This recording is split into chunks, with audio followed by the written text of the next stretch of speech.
Bonjour, Monsieur le Président. Je souhaiterais vous remercier pour cette invitation à pouvoir me présenter aujourd'hui devant vous. C'est un honneur et une possibilité de rendre compte d'un devoir que j'espère au moins en partie accompli.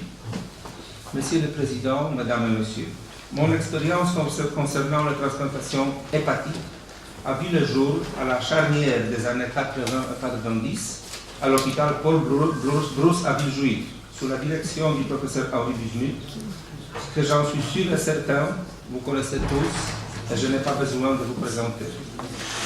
Peu de temps après, j'ai pu approfondir cette expérience dans un autre centre français à Strasbourg, chez le professeur Daniel Jecq. J'y étais entourné par les collègues et les amis comme Philippe Wolf, Karim Boudjima et Philippe Bachelier. D'autres membres de notre équipe de la transplantation ont pu suivre le même chemin que la mienne. Parmi eux, je me permets de citer le professeur Marek Krawczyk, présent aujourd'hui parmi nous, qui est mon maître et qui fut pendant de nombreuses années mon chef. Tous les collègues, dont les noms sont ici soulignés, ont également bénéficié du savoir-faire et de l'expérience de chirurgie française. Le savoir et l'expérience acquises lors de la formation en France ont été transmis au service de chirurgie générale, de transplantation et du foie de l'Université de médecine de Varsovie, où, en collaboration avec d'autres services, nous avons débuté notre programme de transplantation hépatique dans les années 90. Nos collaborateurs, anesthésistes et pathologistes, ont été eux aussi formés dans le centre français.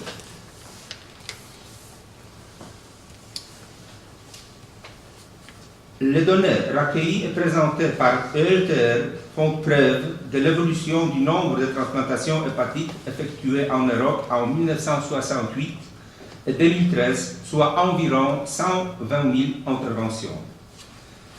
Elles indiquent aussi la période à laquelle mon pays se joint à ce programme. En ce qui me concerne, la période de 1980 et 1986 correspond à mes années d'études. C'est en 1984 que j'ai suivi mon cours de chirurgie à la chirurgie et au sein du service de chirurgie générale et des maladies du foie.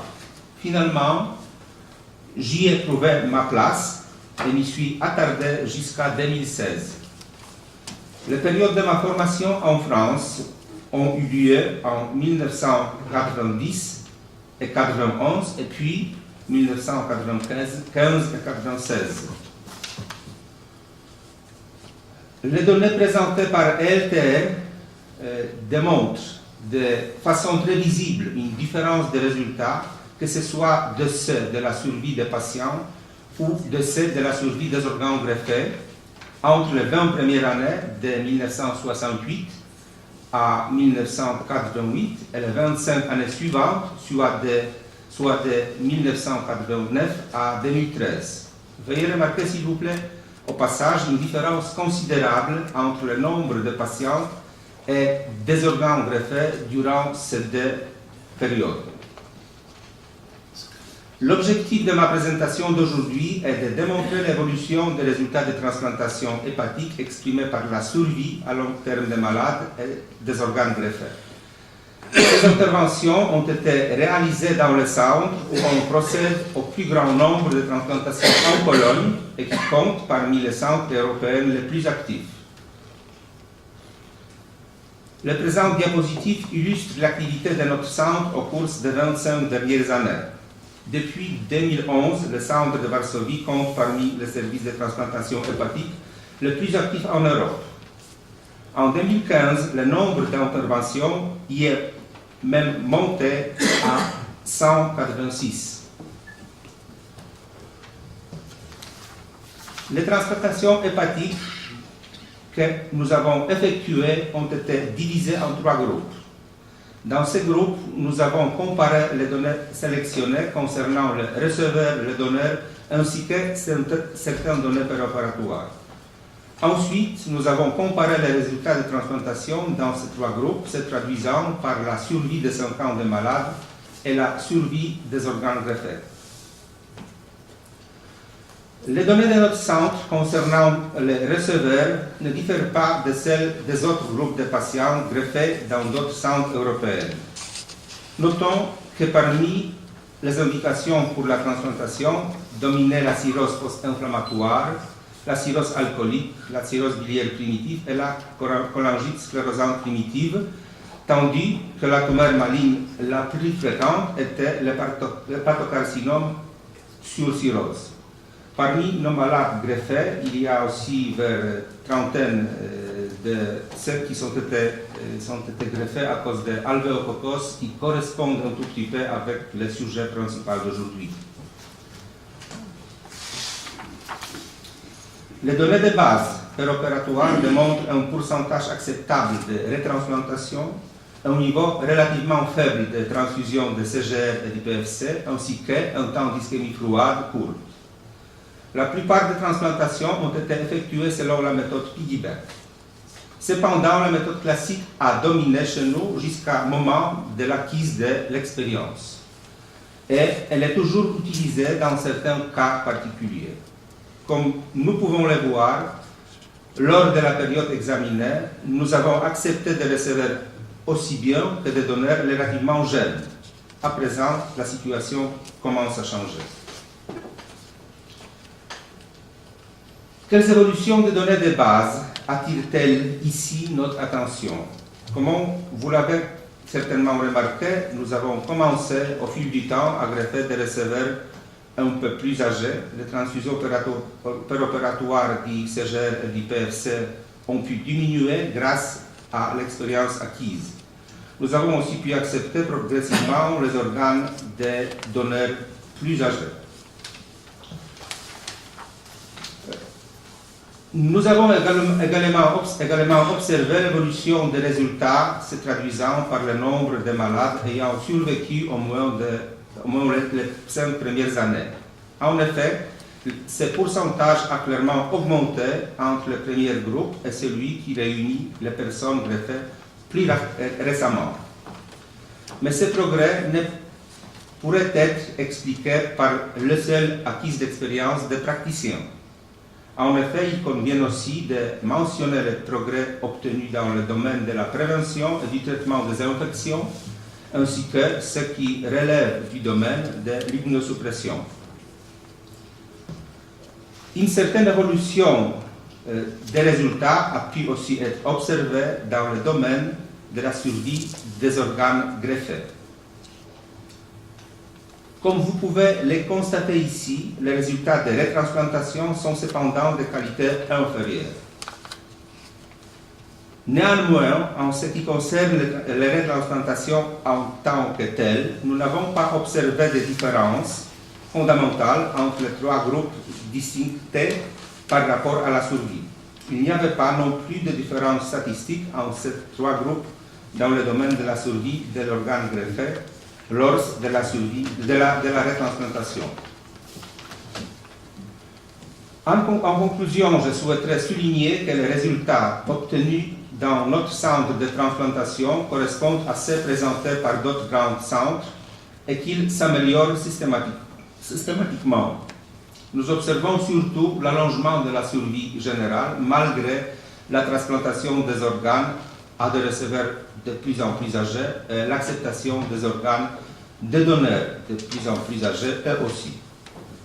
Voilà, je suis arrivé au terme de ma présentation, mais je souhaiterais retenir un instant encore votre attention pour remercier une fois de plus mes maîtres français, à savoir le professeur Henri Busnut, le professeur Daniel Jec, ainsi que les professeurs Denis Castel, Philippe Wolf, Jean Sarik, Jacques Belghiti, René Adam, Daniel Azoulay, Karim Bourgima et Philippe Bachelier. Pour clore cette intervention, j'aimerais vous dire que ma participation à la journée d'aujourd'hui n'est pas uniquement un honneur et une occasion d'exprimer mes remerciements. C'est aussi et avant tout la possibilité de montrer des résultats tangibles du rayonnement de la pensée et du savoir-faire de l'école française de chirurgie et de son rôle fondamental au service de la création et du développement de programmes de transplantation et de la chirurgie hépatique en Pologne. Je vous remercie beaucoup de votre attention.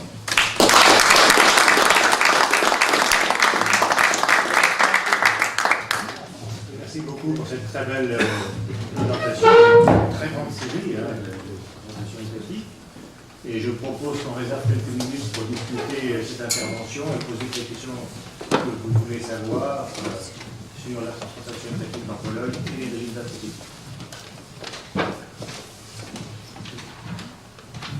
Peut-être profiter que vous nous fassiez un panorama de la façon dont vous trouvez vos donneurs en Pologne et les problèmes de foie et de des foies. Et la deuxième question, est-ce que vous êtes lancé en Pologne dans la transplantation de donneurs vivants? C'est deux questions qui sont très larges, je voudrais avoir un avis. Alors, quand il s'agit de prélèvement des organes, nous avons toujours quelques problèmes. Nous travaillons avec les jeunes gens, les professeurs des écoles, pour pouvoir arriver à acceptation que après la mort on peut se diviser. C'est l'idée qui existe en Pologne et qui nous donne vraiment pas mal des organes au niveau de l'acceptation des gens, surtout les jeunes gens. Nous avons aussi les programmes qui marchent aux hôpitaux, dans lesquels nous créons l'organisation avec lesquels nous pouvons arriver à prélèvement d'organes après la mort. Donc ça marche vraiment. Nous avons toujours les problèmes. Il n'y a pas assez d'organes parce que, par exemple, il y a vers 500 transplantations du foie en Pologne par an. Nous avons besoin de doubler ça, de 1000. Mais peut-être ça vient d'arriver. Quand il s'agit de donneurs vivants, oui. Nous participons au programme et nous prélevons dans notre centre les parties des foies des parents pour les enfants. Nous coopérons avec le centre pédiatrique et cette coopération a été créée avec grande aide de la part des services de Beaujon, de l'hôpital Beaujon et service de Necker à Paris. C'est Olivier Farge qui nous aidait à prélever les premières parties du foie. Donc ça marche aussi. Ça marche très bien. Finalement, votre facteur limitant, c'est les donneurs ou c'est les receveurs? Qu'est-ce qui vous bloque le plus par rapport à nous? Qu'est-ce qui nous bloque? Nous sommes arrivés vers 200 d'interventions dans notre service, vers 200 d'interventions par an. Je pense que limite se trouve, quand il s'agit de notre autre activité, se trouve autour de 200.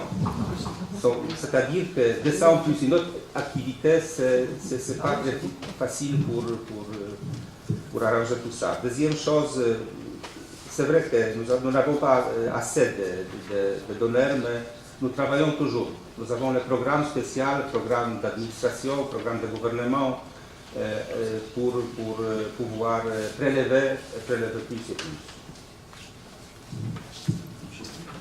Oui, je habite Paris. Bon, j'ai commencé ma première transplantation en 1982, après une longue expérimentation animale.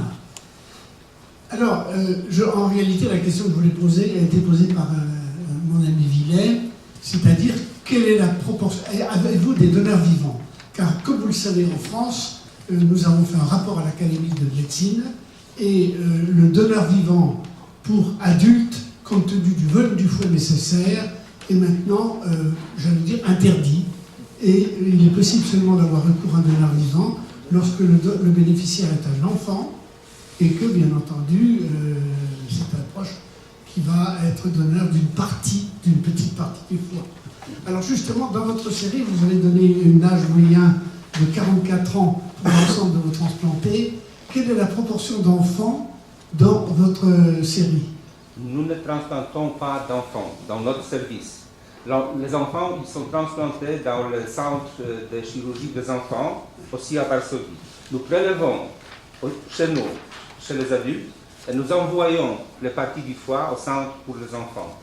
Donc nous ne greffons nous-mêmes, nous ne greffons des enfants.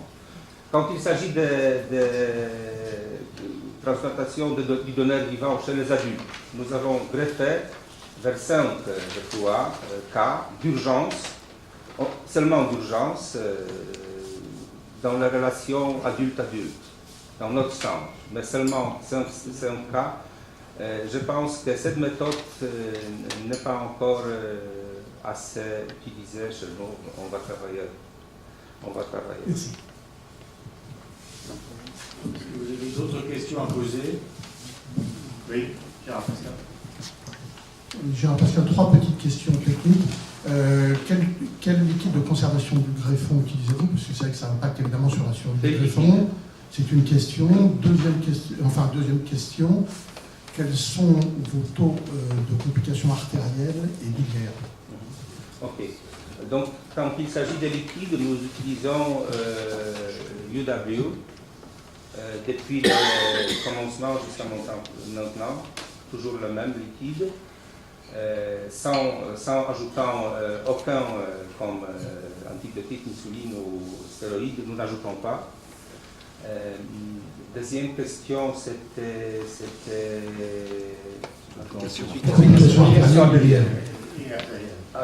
artérielle et biliaire. Mais il y avait encore une autre question avant, non? Ok, donc quand il s'agit de complications artérielles, nous avons vraiment pas beaucoup. Pas beaucoup dans le pourcentage, c'est beaucoup moins que les autres montrent. Beaucoup moins. Je ne vais pas dire ici parce que je ne suis pas assez préparé, mais je peux vous dire que les complications artérielles sont très très rares, vraiment très très rares. Et la troisième question, complications biliaires sont toujours notre problème. C'est toujours notre problème, ça pose des problèmes. 20% des malades, ils ont les complications biliaires, toujours. Comme on dit, le pied d'Achille, ça reste toujours le pied d'Achille. Tendon d'Achille.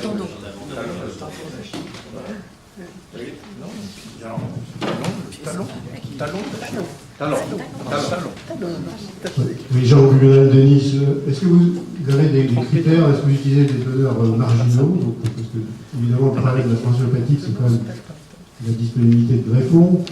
Et si vous utilisez des donneurs marginaux, est-ce que vous utilisez des machines pour conserver les greffons? Quand il s'agit de machines, nous n'utilisons pas pour ce moment, mais nous se préparons à l'utilisation de cette machine. Et quand il s'agit de donneurs marginaux, nous acceptons toujours le donneur le plus difficile. Les plus âgés, avec les résultats des examens pas très clairs. Donc nous sommes, dans ce sujet, nous sommes toujours en avance. Nous utilisons vraiment le donneur marginal.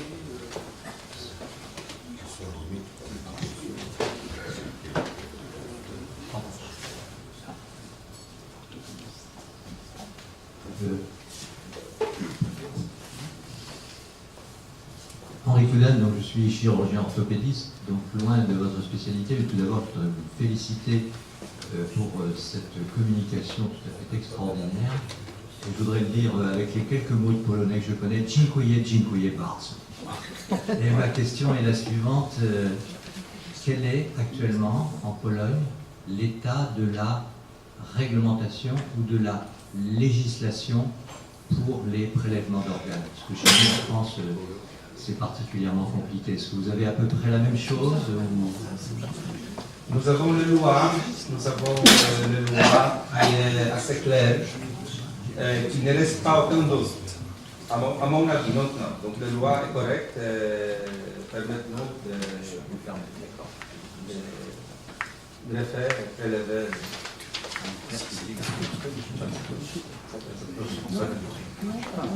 Merci beaucoup. Je crois qu'on peut encore applaudir cette très belle... Merci beaucoup, Monsieur le Président. Merci, Monsieur le Président.